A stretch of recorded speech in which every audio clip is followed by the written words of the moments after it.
Trust me, this is not your average horror movie. Talk to Me is a new film distributed by A24, and it's by far the best horror movie of the year so far. For me, this is one of, if not the best horror movie I've watched since Hereditary. But what makes it so good? And what makes it different from your average horror movie? Let's start by talking about how creative control played a role in that. Talk to Me is a story about this group of teenagers that discover this hand that lets them see and communicate with spirits until shit hits the fan. This is not exactly a completely original premise by any means. It's almost a dumbed down version of a Ouija board, but the reason why this movie works is because of the masterful execution of this idea. This movie tackles a lot of different themes and messages, but I wanted to talk about some specific ones in this video. I think now is a great time to mention the fact that this movie was produced independently.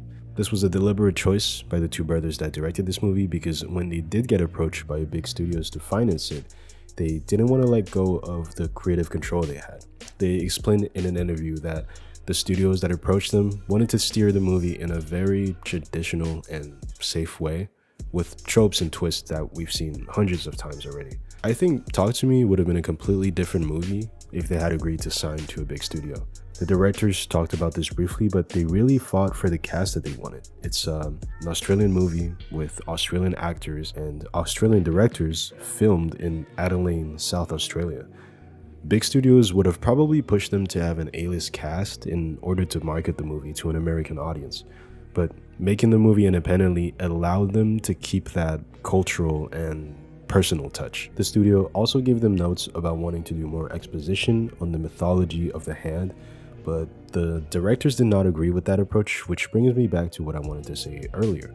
I wanted to talk about some specific themes this movie tackles, and one of them is about the teenagers. They party with the hand like it's some kind of drug. It's like they're blinded by the short-term fun they're having with the possessions without truly understanding the consequences and risks of their actions.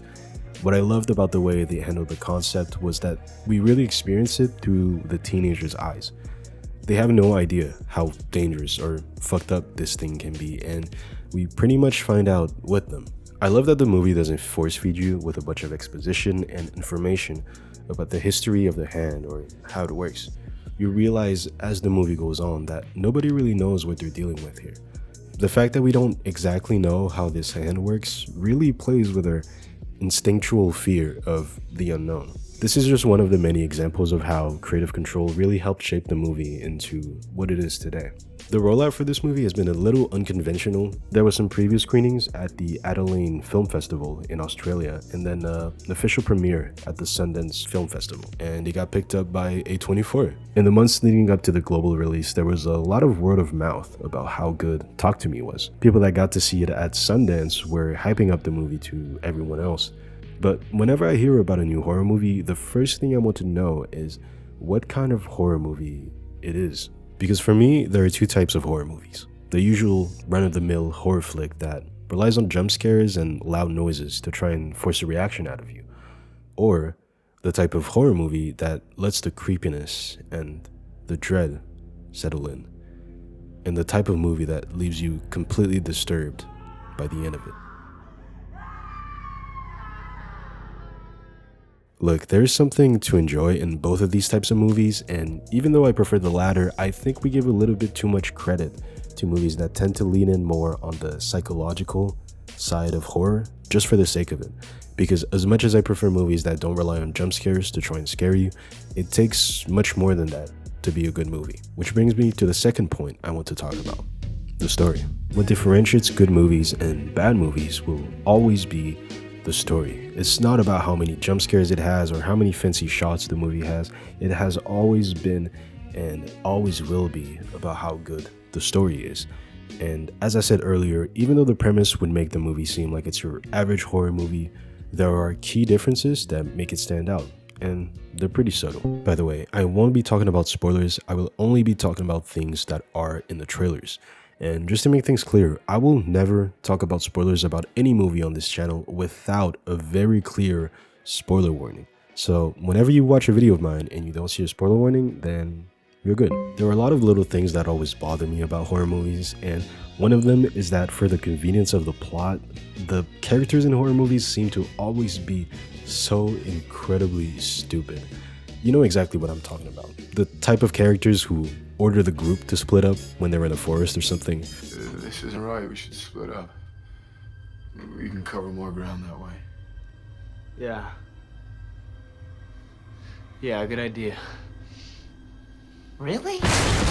Or the type of character who goes to check out a random noise alone for some reason. I absolutely hate that type of writing. It feels so cheap to try and push the characters into some kind of danger without making it feel earned or logical.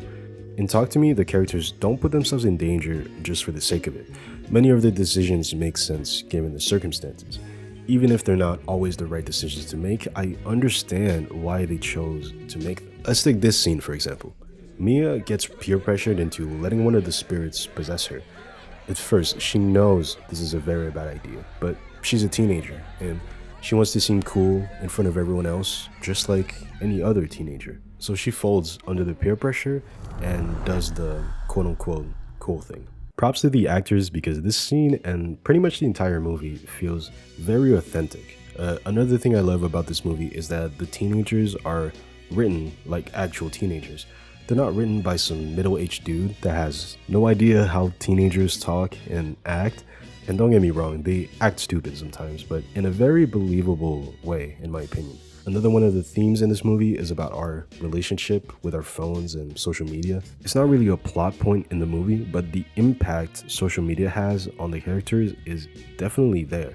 Like, of course, something like these possessions would go absolutely viral and it would become a trend to try it. And whenever all these teenagers start filming with their phones, it feels like an accurate representation of how it would go down in real life. Okay, this might be a really random thing to nitpick, but it really bothers me how phones are used inaccurately in movies.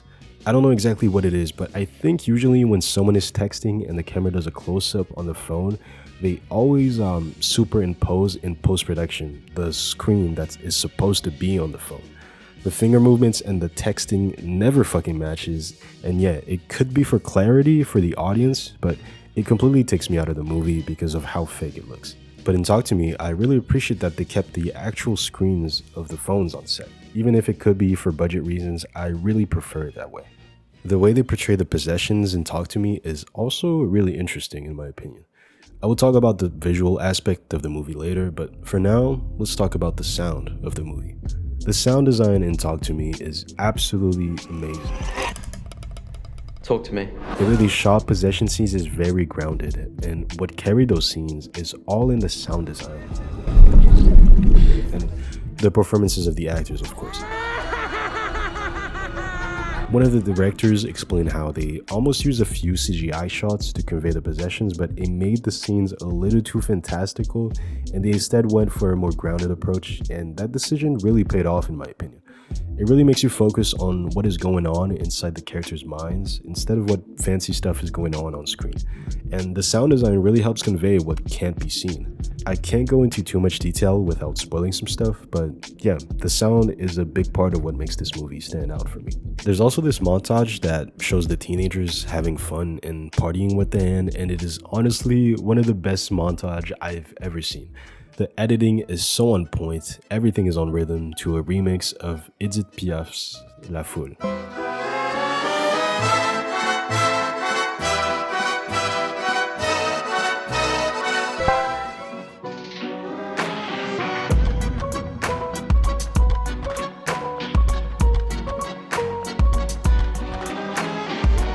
Gosh, I've had this song stuck in my head ever since I saw the movie. The director said that it's kind of a metaphor. The fact that it's an old song being remixed into a more modern version kind of goes in line with the modern teenagers messing with the hand, which is like an old, ancient artifact. I guess that's cool, but honestly, it's just a great track. But there's only so much sound alone can do, which brings me to the cinematography of the movie. There are a lot of fancy shots in Talk to Me, but I'm happy to say the movie is not style over substance.